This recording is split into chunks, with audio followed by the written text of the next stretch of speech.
spinner baits today.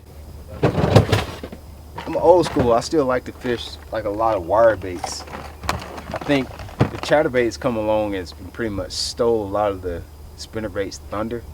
It's sort of like, you got to think of a chatterbait is what TV is to the radio.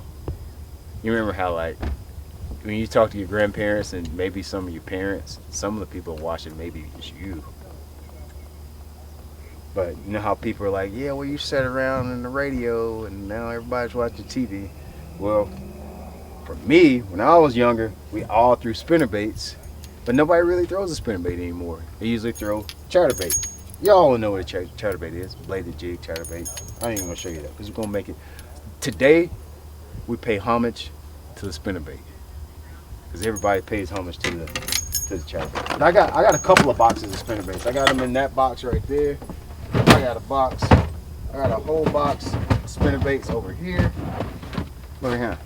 I got spinnerbaits there. I got them hanging off of rods. I got some of them tucked back in here. I got new ones still in the package.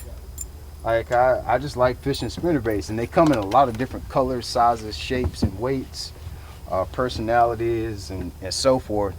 And even though they all can start to look the same, sometimes they all serve a different purpose. Let me give you an example. Let's look at this. These two guys right here. You see, they look the same, but they're two totally different spinnerbaits for two totally different situations. I'm just gonna kind of talk to you like what Brian Latimer's spinnerbait program consists of. That's what we're gonna do today. Yeah, so that's something I'm gonna be fishing this week here on the Potomac River. I'm actually at the Tackle Warehouse Pro Circuit this week on the Potomac River here in Maryland, and I'm planning, because you know the tournament hasn't happened yet, I'm planning to catch my bass on spinnerbait. Now, what happens a lot of times in tournaments is you can plan all you want and you get out there and your plan don't mean diddly doo-doo. But this is what I'm planning to fish this week. And I am actually using, this is a Z-Man spinnerbait, 1/2 ounce. Most of my spinnerbaits in all my boxes, the majority of them are 1/2 ounce. I think that's the most versatile, like the most versatile size spinnerbait. This one in my hand right here is a 3/8. This one's a 1/2 ounce, and most of them are 1/2 ounce. I think that's just the best weight to cover, like, you know, 8 foot and shallower, which is most of the time what I fish a spinnerbait in is 8 foot or shallower, probably more like 5 foot or shallower. I just figured I'd say 8 because I like that number better.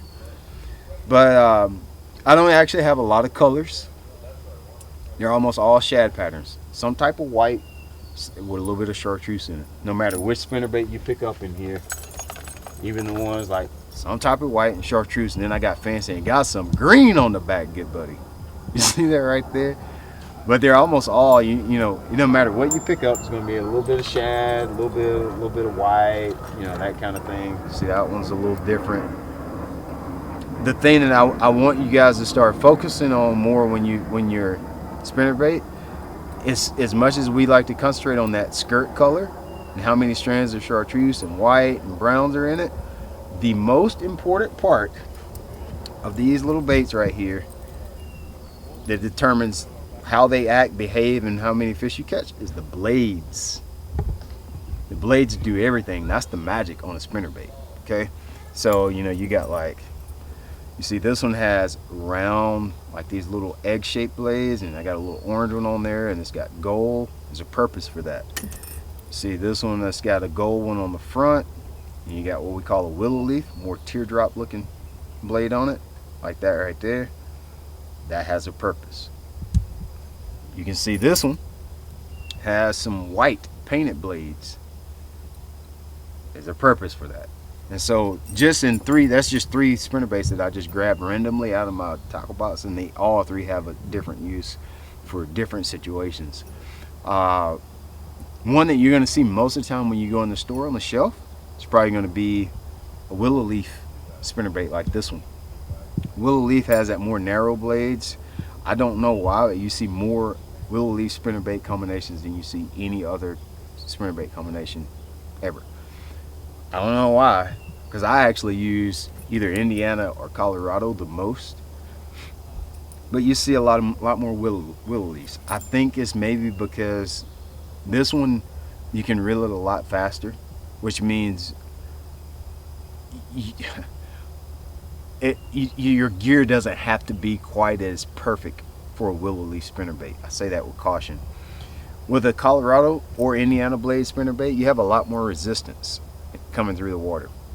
A round blade like that has a lot of resistance, so sometimes if you have a fast gear ratio reel, that spinnerbait will kind of want to track to one side.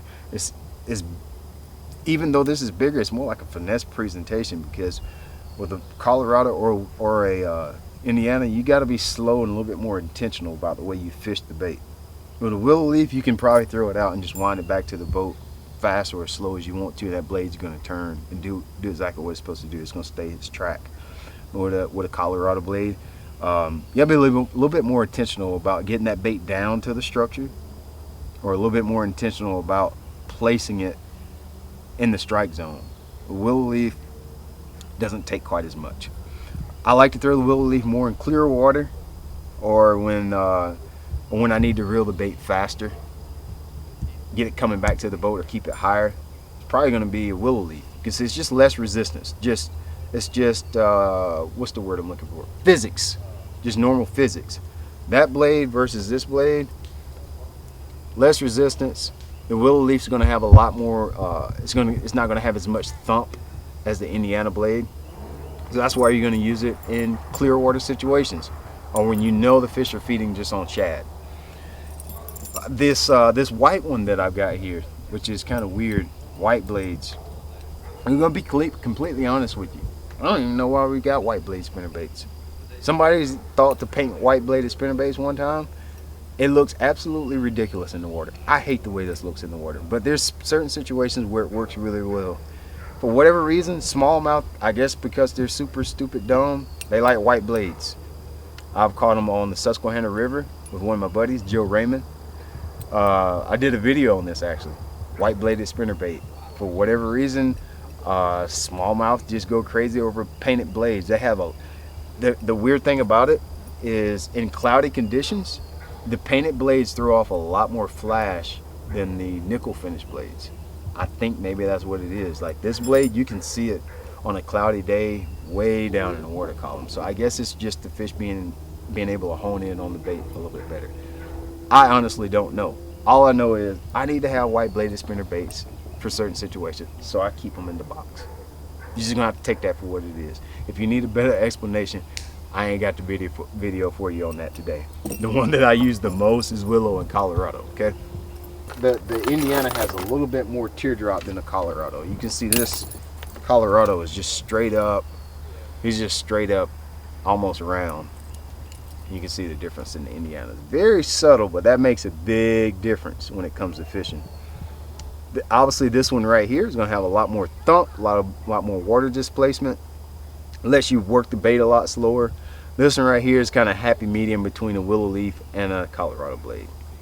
And so I'm going to use this guy in more stained water. I'm going to use it in shallow conditions where I can slow it down a lot. If I wanted to slow it down, I'm only fishing a foot or two of water. That's the spinnerbait to throw, because you can just slow it down and it just comes just like a little jellyfish, just comes through the water column real slow. There's times when you need the bait to slow down a little bit. Muddy water, cold water, fish just aren't biting that well, and you want to keep it in the strike zone. That's going to be the guy to throw there, the Colorado blade. So I keep those two for stained water situations. Now let's dig into we talked about colors, we talked about the blade types, which I think is the most important. Talk about trailers. There's times where I use trailers, there's times where I don't. I only really have one or two trailer styles that I like to use. I should have in here pretty easily to access. I use a 3-inch minnows. In opening night, this color right here is called Mood Ring. I'll use this too. You ever notice that a lot of times, if you watch bait fish or little brim in the water, you ever notice a lot of times they have a darker tail or a chartreuse tail? And to me, this little darker well, like I'll throw this on white and chartreuse. I'll throw this. I'm throwing a brim colored one down here at the Potomac. I'll throw this color right here on just about anything because it's weird. It's like so unexpected. Usually you'll throw something white behind the spinnerbait, but for some reason I like this guy. You'll see it's got a funky look to it. It gives the spinnerbait a whole different look when you put that bluish looking color under the skirt like that. So 3-inch minnows, the only time I really like to use a trailer, a soft plastic trailer for a spinnerbait, is in stained water situations where I want a little bit extra kick, a little bit more water movement. I'll use this because this tail is going to give me a little bit of water displacement too, a little bit more drawing power. That's the only time. If I'm in clear water situations, I won't put a trailer on there. I want to give him anything else that he can get back here and nip at. I don't want to do that. So that's the only times I'll use it, when I really feel like I need to get more attention to my bait. What else can we talk about? Trailer hooks. Use one if you can. If you're hanging up too much, take it off. If you're not gonna hang up, throw a trailer hook. Because they love, you got a lot going on here. You got blades and wire and this, and you got skirts. There's a lot for him to come up here and miss the hooks. So throw a trailer hook. If you can get away with it. If you're fishing around a lot of structure, don't throw a trailer hook. You're gonna be mad.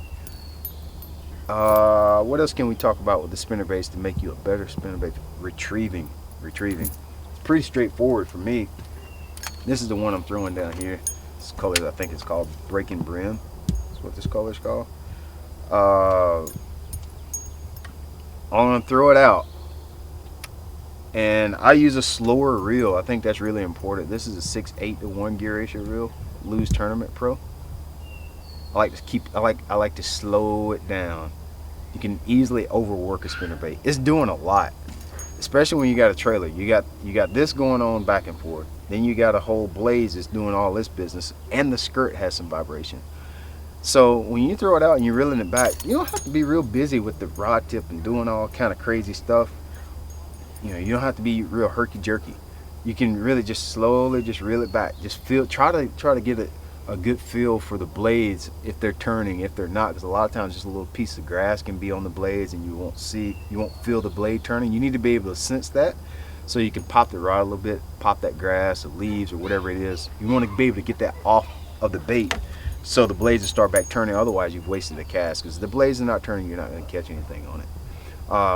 But I don't do a whole lot on my cast. I just want to make sure that I really feel what's going on with the rod tip, really paying attention, so I can tell how far I'm going down. If I'm hitting the structure, if I'm fishing around rocks, am I feeling rocks? If I'm throwing beside dock pilings, do I feel it rubbing up against the dock pilings? If I'm throwing it, do a lay down, am I letting it get down to some of those deeper branches? Or is it a day where you want to be able to see the spinnerbait come back to the boat? You got to pay attention to that. So fishing the spinnerbait is a lot more about feel than it is power. Even though we categorize it in the power fishing kind of deal, you can really get finessey with a spinnerbait because of their approach. 17 to 20 pound test line is what I got it on, and I got it on a 7-foot medium heavy power Favorite Defender. It's got a little bit of in it, you know what I'm saying, like a little It ain't super stiff, it's got a little give to it, because a lot of times they'll knock the booty out of a spinnerbait, and you just want to be able to,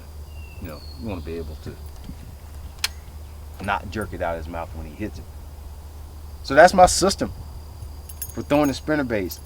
It seems complicated, but at the end of the day, you really only got a couple things to worry about. Pick your color you like and roll with it. It ain't got to be mine. The thing you want to focus on is your blade combinations and what you're trying to do with the spinnerbait, and choose that wisely. Get a feel for that bait when it's coming back to the boat. Don't be herky-jerky and aggressive with it. Be pretty smooth and concise with it. Spinnerbaits will always catch a fish, I promise. You ain't got to go with that new stuff. You can catch them on chatterbait, but you can catch them on the old spinnerbait too.